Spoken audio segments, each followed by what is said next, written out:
I'm watching a lot of the discussions of the heat shield problem with NASA because it's become a topic of personal interest. Just because this idea of building a space colony on the moon. To be honest with you, launching rockets from the moon would be cheaper and everything, and if we had established a presence on the moon and the lunar surface, a lot of things become possible out there in space that wouldn't otherwise be. Why there's no official plans to begin prospecting for asteroid mining, for instance. You know that would become far more practical in a situation like that. And I'm just interested in watching the forward march of technology over time, and the fact that a lot of interesting things came out of our exploration of space and everything. And what we did, we got satellites and everything. It led to GPS technology, which is a real game changer for my family because my natal mother is directionally challenged, shall we say. She has no sense of direction and everything. I spent much of my childhood being bamboozled because I'd made the mistake of getting into the car with her from, hours and hours and hours because we were just waylaid, by the fact that she got lost. She just, constantly having to tell her, no, don't turn in that direction. It's the other one that things are in. It's she gets turned around very easily directionally, like she's permanently dizzy or something. So GPS is ended up being a real game changer for us and everything. And I realized it wasn't the space race specifically that led up to satellites, but it was our collective interest in space that ultimately led to it. Anyways, I became interested in it because I asked my father what the potential implications were for us surface dwellers, and everything. And he pointed to the fact that there's the slow march towards asteroid mining, that might get us resources, since there are a lot of them available out there in space. But today I kind of wanted to go into the Challenger disaster and point out some complaints that I have about the research that happened about it and everything. Now, Challenger was a tragedy and everything, and it was pretty terrible what happened. I was around for it and everything, but I looked at the official disaster investigations, and my own individual frustration is that it seems very evident that the investigators were trying to avoid asking questions that had alarming and controversial political implications. So, when you look at the reports, they will report on what the management culture at NASA looked like. For instance, they'll say that they had a results based culture that was that pressured people to get results no matter what, concerns were ignored and all this other stuff and everything.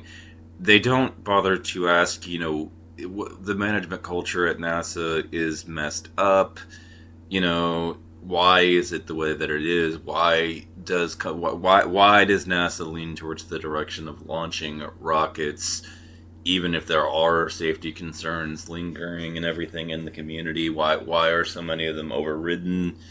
Why are things this way? Why does it operate this way? These questions are not asked because the moment you start to investigate questions like that, you end up arriving at controversial answers that somebody might not like, or might deliver results that somebody in a position of power will despise. They won't like it. They won't like the implications of those questions. And so what I will say is that there was a lot of outside pressure on NASA from the direction of Congress, to get results. And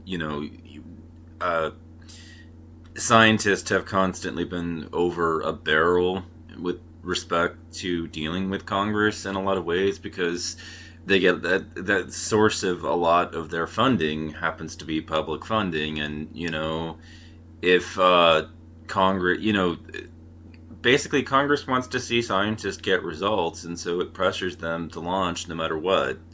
The whole fuck safety and just proceed without caution, culture that existed, and the whole pressure to do anything no matter what at NASA, where safety concerns were ignored, and we launched despite the fact that there were lingering concerns, and that this had been an issue with many of the people that were well informed. Nobody asked why. No, like the researchers didn't care to ask what shaped the culture at NASA, why it operated the way that the management culture did. They didn't bother to research that. And to me, it's the answer to why they didn't is easy. It's because the implications of those questions are fundamentally political, and politics is controversial. They didn't want to embrace the controversy, but I don't give a shit about controversy personally. I think journalism is reporting what somebody else doesn't want reported. So, personally, my reaction to the Challenger disaster and everything, and it goes beyond the data, it goes beyond the actual research that we see at hand, and I will admit that. But my perspective is that Congress pressured management culture to be the way that it was. Republicans kept threatening to cut off financing. Scientists hate the GOP for a reason. This results-based culture that has been created is a reflection of Congress. Congress leans towards the direction of get results. I don't give a shit if it's not safe. Just do it. This is the culture and climate of Washington, D.C. It had managed to migrate all the way down south to Florida and Texas, and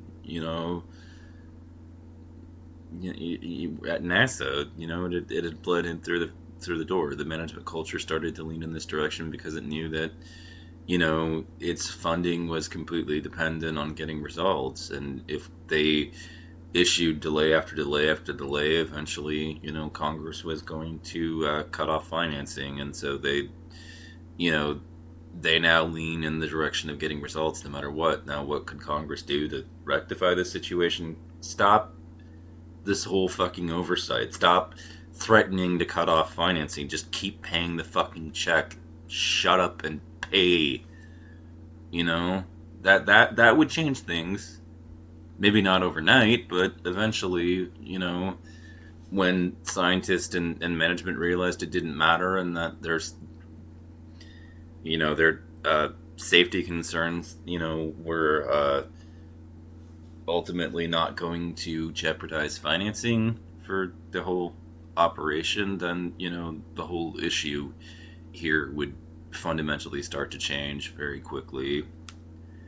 So my rage about all this is that all the pressure was like blame NASA, blame NASA, blame NASA, blame NASA. Nobody bothered to ask why is the management culture the way that it is. And this problem still exists to this day. There are tons of people who look at this and they put all their blame on NASA. They don't, because that's what the data shows. That's what the reports on Challenger show.